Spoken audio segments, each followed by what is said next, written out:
हाय, मेरा नाम है आशीष और आप देख रहे हैं दी ललन टॉप। एक बार फिर शुरू है हमारा प्रोग्राम जिसका नाम है सोशलिस्ट। तालियां।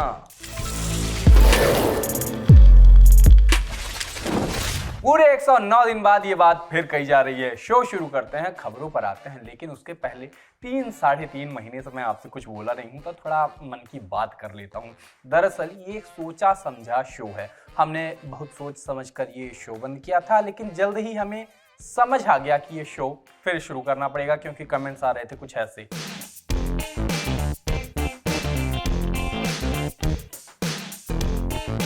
अगर आप ये शो आज पहली बार देख रहे हैं तो आपको बता देते हैं पिछले सीजन में होता क्या था। यहाँ आपको देखने को मिलती थी वो बातें जो आप दिन भर सोशल मीडिया पर वैसे भी देख चुके होते थे। हम आपके लिए लाते थे वो एक्सक्लूसिव वीडियो जो फेसबुक, ट्विटर और इंस्टाग्राम पर मारे फिर रहे होते हैं। यहाँ हम आपको बताते थे सारे जरूरी ट्रेंड्स जिनमें आधे तो पॉलिटिकल पार्टियां पैसे देकर चलवाती हैं। यहाँ आपको मिलते थे सबसे मजेदार मीम्स जो पहले भी हजारों बार यूज हो चुके थे और अब तो उन पे हंसी भी नहीं आती। बेसिकली ये थी आपकी सोशल मीडिया की डेली डोज जो हम लाते थे हर रोज, सोमवार से शुक्रवार, या जब मैं छुट्टी पे नहीं होता था तब। लेकिन इस बार का सोशलिस्ट अलग है, जिसमें कंटेंट होगा वैसा ही, प्रोड्यूसर होगा वही और एंकर भी वही। पर अलग क्या है? टाइमिंग अलग है। अब ये शो आपको मिलेगा हर शाम 7 बजे, या जैसी मेरी लेट होने की आदत है 8 बजे, या 9 या 10 या 11 बजे। ये तो चलो मजाक था, जिसकी आधी बातें बाद में सच भी साबित हो जाएंगी। लेकिन इस बार हमारा फोकस 2 बातों पर है। अब मैं टाइम लूंगा अपना, आपको खबरें सुननी है तो 2 मिनट स्किप करके सुन सकते हैं। खैर, 2 बातें क्या हैं? पहली बात, आपको सोशल मीडिया ना चलाना पड़े, ये हमारा उद्देश्य है। आपका जीवन और नेट पैक बहुमूल्य है, इसको सोशल मीडिया पर व्यर्थ बर्बाद ना करें। हमारी कोशिश होगी कि हम आपको सोशल मीडिया की हर वो बात बताएं जहां से आपको पता चले लोग क्या राय बना रहे हैं, क्या कहना चाह रहे हैं, किस बात पर एक मत हैं या बंटे हुए हैं। कई बार ये बातें बहुत अजीब भी होंगी, लेकिन सोशल मीडिया वही तो होता है, वही तो चलता है वहाँ। कुल मिला के एक प्रॉमिस है कि मजा बहुत आएगा।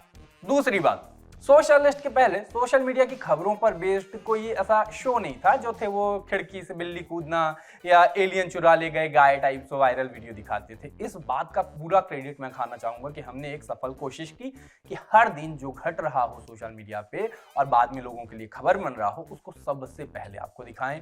तो इस बार क्या होगा? इस बार हमारी कोशिश है कि अगर आपने सोशलिस्ट देख लिया तो फिर आपको कहीं और कुछ देखने की जरूरत ना पड़े। कोई किसी कारण से वायरल हुआ तो उसका पक्ष आप तक पहुंचे, बैक स्टोरी पहुंचे, ट्रेंड चला तो उसके पीछे कौन सी शक्तियां हैं ये पता लगे। माने सोशल मीडिया पर जो हो रहा है, क्या हुआ, क्यों हुआ, उससे क्या होगा, क्या हो सकता है, ये सब आपको एक बार में ही पता लग जाए। वेट, पत्रकारों का यही तो काम होता है, तो टेक्निकली मैं कुछ नया नहीं कर रहा हूँ। चलिए, अपनी राम कहानी बहुत हुई, अब काम करते हैं, बढ़ते हैं शो की ओर, जानते हैं हाल फिलहाल सोशल मीडिया पर क्या चला। बिस्किट के भी रंग बदलते हैं, भाई के फैंस कितनी मेहनत करते हैं, मेट्रो में महाद्वीप बदलते हैं, दूरदर्शन के शो कैसे खलते हैं। लेटेस्ट इन स्पेस नाम के हैंडल से ट्वीट आया, केपटाउन से मगदान तक का रास्ता दिखाया। 22,387 किलोमीटर के रास्ते के लिए लिखा था ये दुनिया की सबसे लंबी कंटिन्यूअस रोड है जिस पर इंसान चल सकता है। तो मुद्दा रोड का होना या होना नहीं था, मुद्दा था उस पर आया कोट रीट्वीट। रिश नाम की यूजर ने लिखा, क्या आपने हौज खास पर येलो मेट्रो लाइन इंटरचेंज देखा है? बात यह है कि मेट्रो की एक लाइन से दूसरी लाइन पर जाने के लिए बहुत चलना पड़ता है। इतना चलना पड़ता है जितने में सुनील शेट्टी ने पैदल चल के 50 पैसे से 500 करोड़ बना लिए थे धड़कन फिल्म में। फिर क्या था, हजारों व्यूज के साथ ट्वीट चल पड़ा। अच्छा, ये भी नई चीज हुई है, सोशलिस्ट बंद होने के बाद इस बीच ट्विटर ट्वीट के व्यू दिखाने लगा है। जनता भी अपनी राम कहानी सुनाने लगी कि कालका जी वायलेट पिंक लाइन इंटरचेंज पर भी यही हाल है। कोई बोला मैजेंटा वायलेट इंटरचेंज भी नारकीय अनुभव देता है। अपने फेवरेट स्टार के लिए आप क्या कर सकते हैं? छाती पर गोदना गुदवा सकते हैं, उनके गंदे गाने को भी डिफेंड कर सकते हैं, ये कह सकते हैं कि गाड़ी में चला रहा था। लेकिन सलमान खान के एक फैन ने ऐसा कुछ नहीं किया, थोड़ा सरल दिखने वाला बहुत मुश्किल काम किया। बीइंग सलमान खान 27A86 नाम के इंस्टा हैंडल पर कुछ तस्वीरें आई। साइकिल के साथ एक व्यक्ति नजर आ रहा था, साथ में सलमान खान थे। ऑब्वियस है साइकिल भाई नहीं चला रहे थे, खुद को उनका दीवाना बताने वाला फैन समीर चला रहा था। समीर जबलपुर से साइकिल चलाकर 1100 किलोमीटर दूर मुंबई सलमान खान से मिलने के लिए पहुंचे थे। अब फोटो चर्चा में है, खबरें बन रही हैं उस पर। जैसा समय है और जैसे सब व्यस्त हैं, मैं सोचता हूँ कि किसको इतनी फुर्सत है कि किसी से मिलने के लिए इतनी मेहनत करके इतनी दूर जाए, इतना एफर्ट कौन ही करता है आज के टाइम पे, लेकिन फैंस करते हैं। यही सब देख के मुझको एक चीज़ रियलाइज होती है कि एक्टर्स बाइकॉट वाइकॉट की चिंता इसलिए भी नहीं करते कि एक इंसान उनसे मिलने 1100 किलोमीटर साइकिल चला कर आ रहा है, यहाँ बाइकॉट वालों के लिए कोई मोहल्ले की गली तक न जाए। सोशल मीडिया पर आम चीजें भी आकर कितनी खास बन जाती हैं। हर दिन जो चल रहा है उस पर 12 मिनट बोल दो तो सोशल लिस्ट जैसे शो बन जाते हैं। खड़े कैमरे से बकरी की लेड़ी की वीडियो बना दो, वायरल वीडियो बन जाता है। फिल्म के डायलॉग पर होंठ चला दो, इंसान इन्फ्लुएंसर बन जाता है। ऐसे ही एक बिस्किट के पैकेट की फोटो चल पड़ी। अपने बायो में नॉट सो मशहूर quote I tweet therefore I am लिखने वाले जेवलिस्का नाम की, जो सॉरी ये थोड़ा टफ है, @होजेवलो नाम के हैंडल ने ये ट्वीट किया, लिखा गाइस न्यू पार्ले जी जस्ट ड्रॉप्ड। दिख रहा था कि पार्ले जी ने अपने चिर परिचित पैकेट में नहीं नजर आ रहा है, कुछ अलग सा नजर आ रहा है। वो उतना ही बदला हुआ दिख रहा है जितना दिल्ली की शादियों में हर दूसरा दाढ़ी वाला नवयुवक अलग लगता है। बेसिकली सारे गुरु रंधावा लगते हैं। लोग कहने लगे हमको तो पता भी नहीं था ये आने लगा है, कैसा है टेस्ट इसका, कहाँ मिलेगा। कोई बोला why is it so sad, मतलब दुखी हो गए ये नया पैकेट देख के, पर जनता जागरूक है। लेबर लॉ एडवाइजर की वीडियोज की तरह उसने हमारी आंखें खोली कि ये तो 4-5 महीने पहले ही आ चुके हैं। किसी ने वैसा ही रिएक्शन दिया जैसा आपके मन में अभी आ रहा होगा, कुछ भी। बाकी जिस बंधु ने ओट्स एंड बेरी वाला फ्लेवर देख के चौंक के ट्वीट किया है उसकी भावनाएं मैं समझ सकता हूँ।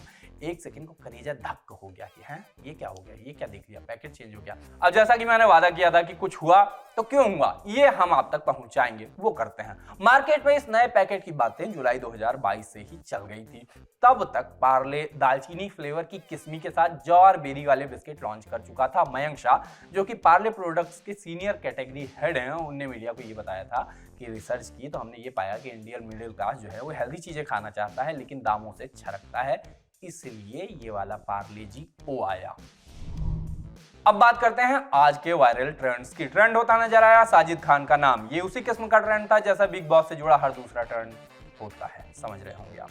सुप्रीम कोर्ट का नाम भी ट्रेंड होता नजर आया। मामला जुड़ा था सुप्रीम कोर्ट में नोटबंदी की प्रक्रिया को सही मानने से। ये जो कल फैसला आया उस पे अब क्या था कि उस पे भी लोग भिड़ गए। कोई कहता मिला कि नोटबंदी सही थी, तो जवाब आया बहुत सही थी तो हर साल कराओ। बाकी नोटबंदी से हम सबको एक ही व्यक्ति याद आता है जिसने एटीएम की लाइन में खड़े होते हुए भी टोपी लगा रखी थी। बेहतर होगा उसकी हम ज्यादा बात ना करें। अच्छी चीज ये लगी कि सावित्रीबाई फुले का नाम भी हिंदी और इंग्लिश में टॉप ट्रेंड होता मिला। बालिका शिक्षा में लोग उनका योगदान याद करते हुए आज दिखे। अब आपको दिखाते हैं दूरदर्शन का वो ट्वीट जिस पर बवाल हो गया। वेट, ट्वीट तो दिख ही नहीं रहा। दूरदर्शन पर ट्वीट के दर्शन नहीं हो रहे हैं, लोल। इसी गायब हुए ट्वीट के साथ साबित होता हुआ कि दूरदर्शन पर किसी का कोई दबाव नहीं चलता। दरअसल एक प्रोग्राम का चंक था, कैप्शन था सुबह 5:31 बजे दूरदर्शन के साथ करिए दिन की शुरुआत और देखना नहीं भूलें कार्यक्रम आराधना सिर्फ डीडी नेशनल पर। अब इसमें था क्या कि कव्वाली चल रही थी, बस हो गया हंगामा वही अपना हिंदू मुसलमान दूरदर्शन हाय हाय तुष्टीकरण वगैरह वगैरह। अब बात यह है कि उस शो में हर दिन अलग अलग किस्म का भक्ति गीत बजता है, पर चूंकि बाद में इंसानों ने अपने धर्म भगवान और हाल फिलहाल में तो कलर तक अपने हिसाब से अलग अलग कर दिए, तो वहीं पर दिक्कत होगी। बाकी खुद डीडी के किए उसी शो के ट्वीट्स में कभी मीरा के प्रभु गिरधर नागर बज रहा होता है तो कभी कव्वाली चलती कि चांद सितारे जिसके कदमों को चूमे ऐसा हिंदुस्तान बना दे या अल्लाह। कव्वाली में ही गाया जाता कि तोरे बिना मोहे चैन नहीं ब्रिज के नंद लाला। ये तो चलो नॉर्मल बातें हैं। लोगों ने क्या लिखा वो बताते हैं। आराधना के नाम पर कव्वाली सुनाओगे, दूरदर्शन भी किसी जिहाद में लगा हुआ है क्या, क्वेश्चन मार्क। किसी ने लिखा 4 महीने से दूरदर्शन के आराधना कार्यक्रम में हर धर्म की आराधना हो रही है, किसी को फर्क नहीं पड़ा। आज एक कव्वाली का ट्वीट वायरल हो गया तो ऐसे परेशान हो रहे हैं जैसे रोज सुबह 5:31 को नहा धो के दूरदर्शन लगाकर बैठ जाते हैं। किसी ने लिखा कि सरकार द्वारा नियंत्रित दूरदर्शन सुबह आराधना के नाम पर मदीने की मोहब्बत की कव्वाली सुनने को प्रेरित कर रही है। वाह वाह, दिल खुश हो गया ऐसा सेकुलरिज्म देख के। 5 बजे अजान के बाद सीधा कव्वाली, साधु साधु। फिर क्या था, ट्वीट तो डिलीट हो ही गया। बाकी आप समझदार, बस यही था। आप मतलब देख लो, ऐसा है 2023 में ये सब चल रहा है। तो आज का शो यही करते हैं खत्म। बहुत रैंडम बातें हुई, मजा आया। कल से आप बीती कम सुनाएंगे, खबरों पे ज्यादा फोकस करेंगे। आपको नए नए हैंडल्स और चीजें सुझाने का जो सिलसिला हमारा था वो भी चलता रहेगा। ग्राफिक्स दिखा दिखा के एडिटिंग कला से आपको प्रभावित करने की कोशिश भी करेंगे। आज तो बस हाय हेलो करने चले आए थे। कल फिर मिलते हैं, अभी चलते हैं, टाटा।